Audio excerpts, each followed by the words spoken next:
मैं ही गरीब क्यों? भगवान गौतम बुद्ध की प्रेरक कहानी। बहुत समय पहले की बात है। एक गांव में धर्म उपदेश देने के लिए लगे हुए शिविर में भगवान गौतम बुद्ध पहुँचे। गांव के लोग अपनी अपनी समस्याएं लेकर उनके पास जाते और उनसे समाधान प्राप्त कर नई ऊर्जा के साथ वापस लौटते। गांव के बाहर एक गरीब राह में बैठा बुद्ध के पास आते जाते लोगों को निहारता रहा। उसने क्या देखा?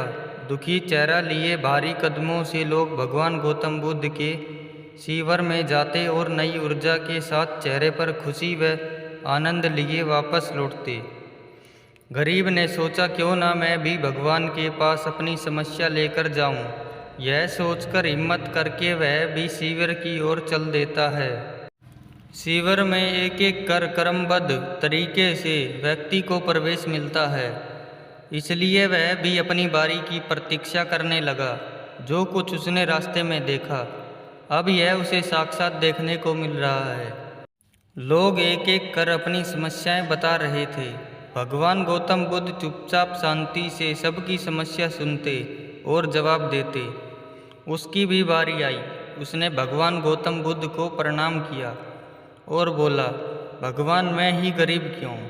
भगवान गौतम बुद्ध मुस्कुराए और बोले, तुमने कभी किसी को दिया ही नहीं, इसलिए गरीब हो। इस पर वह आश्चर्य से वह भगवान गौतम बुद्ध का मुंह ताकने लगा और बोला, भगवान मेरे पास कुछ देने के लिए है ही नहीं। बड़ी मुश्किल से गुजारा हो पाता है और कभी कभी तो भूखे ही सोना पड़ता है, इतना गरीब हूँ।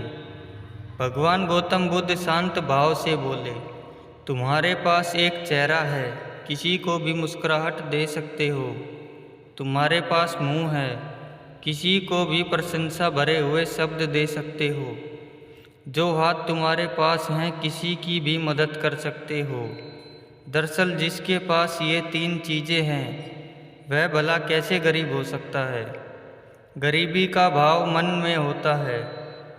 मन से यह भ्रम निकाल दो, लोगों को देते जाओ, गरीबी अपने आप ही दूर हो जाएगी। यह बातें सुनकर उस गरीब का चेहरा दमक उठा। उसे अपने पक्ष का उत्तर मिल चुका था। अब उसके मन से गरीबी का भाव दूर हो गया। इस शिक्षा को जीवन में उतार कर कुछ ही दिनों में उसका जीवन भी खुशियों से भर गया।